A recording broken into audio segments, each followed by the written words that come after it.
Hello everyone, how are you doing? This is MD Tech here with another quick tutorial. Today I'm going to show you guys how to resolve an error or blue screen you might be getting where a bad configuration data file is missing in Windows 10. So in this brief tutorial we're going to be walking through how to resolve this, and this is typically if you're having an issue with your master boot record and you're unable to actually get into Windows. This brief tutorial will show you guys how to hopefully reset your master boot record and get on your way. So pretty straightforward tutorial I have in store for you guys today. The most important and probably one of the longest steps, and I'm not going to really be showing this video because there's really no point for me to show it, would be you actually have to download and install the Windows 10 ISO to a bootable CD or DVD.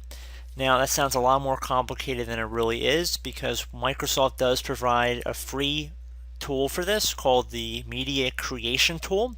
If you go onto their website, you will simply download the Media Creation Tool and install the version of Windows you're trying to fix onto that CD or DVD.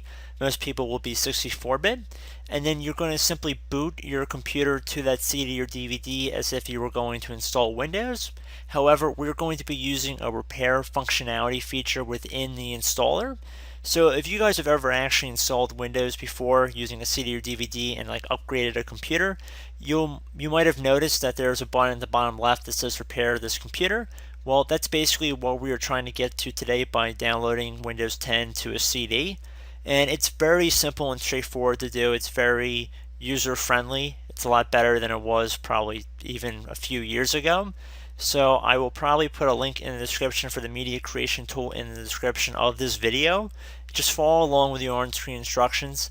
In terms of a CD or DVD, more than likely it'll have to be a DVD because of the size of the download.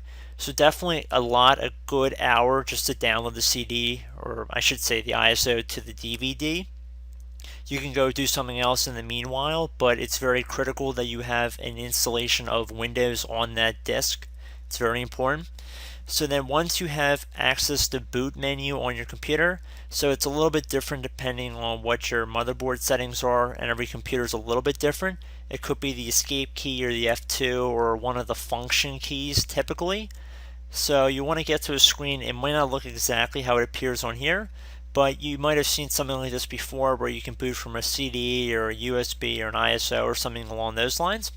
So I'm actually going to go down using the arrow keys on my keyboard, and I'm going to select and highlight over the number 30 selection that says CD-ROM drive.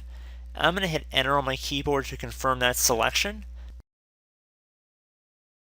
Okay, so we're going to press any key to boot from the CD or DVD. In most cases, like I said, it will be a DVD. And you just want to be patient.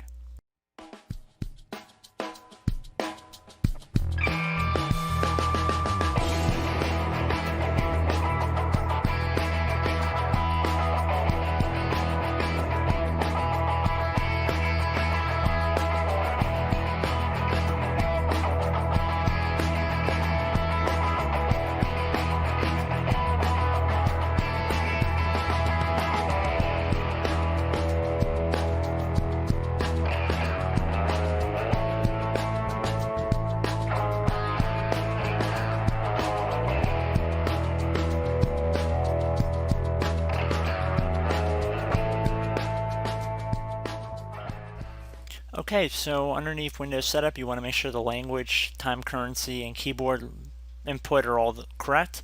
And once you've ensured that, you want to click on Next. And now at the bottom left corner, there should be something that says Repair Your Computer. You want to left click on this button. Okay, so now underneath Choose an Option, what you want to select from this menu would be Troubleshoot. Should be the middle option that says Reset Your PC or see Advanced Options. Now underneath Advanced Options, what you want to select now is Command Prompt. Select the Command Prompt tile, I should say. Use the Command Prompt for Advanced Troubleshooting. Left click on that. So now you want to type in bootrec, BOOTREC, space / fix MBR.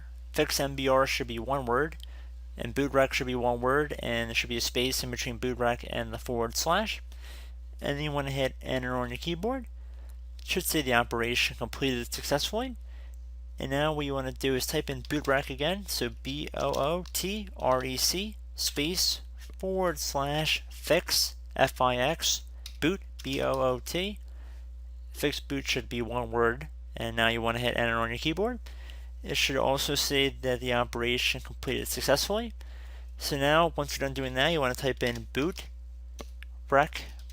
one word again space / scan OS. Scan OS should be one word. You want to hit enter. It's going to scan all of the disks for Windows installations. This will take a little bit of time, so just be patient. And it should say the operation completed successfully. In most cases, it should say total identified Windows installations. It should be 1 here. The reason why it probably says 0 is I'm in a virtual environment, so it might be a little bit different. So I'm just giving you guys a heads up there, but in any case it says the operation completed successfully. Once you're done doing that, you would want to type in bootrec, so BOOTREC space / rebuild BCD, all one word, so rebuild BCD. Then you want to hit enter on your keyboard.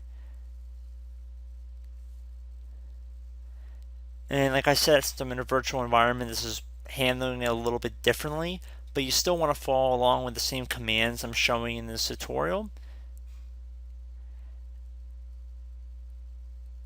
And then there should be something, once you're done running that command, you want to type the letter A in, because there should be something that comes up on this command line window that says add installation to boot list.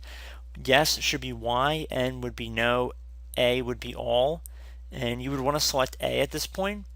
So just type the letter A. And since the commands obviously are not fitting in line with what I'm doing in this tutorial, it's not going to recognize it, but in your case you want to type the letter A. And then once you're done doing that, you can just type in the word exit, EXIT, and that'll exit out of the command line window. Once you're done doing that, all you can do at this point would be to exit and continue to Windows 10, and hopefully your problem has been resolved at this point. So I do hope that this brief tutorial was able to help you guys out, and as always, thank you for watching, and I will catch you in the next tutorial. Goodbye.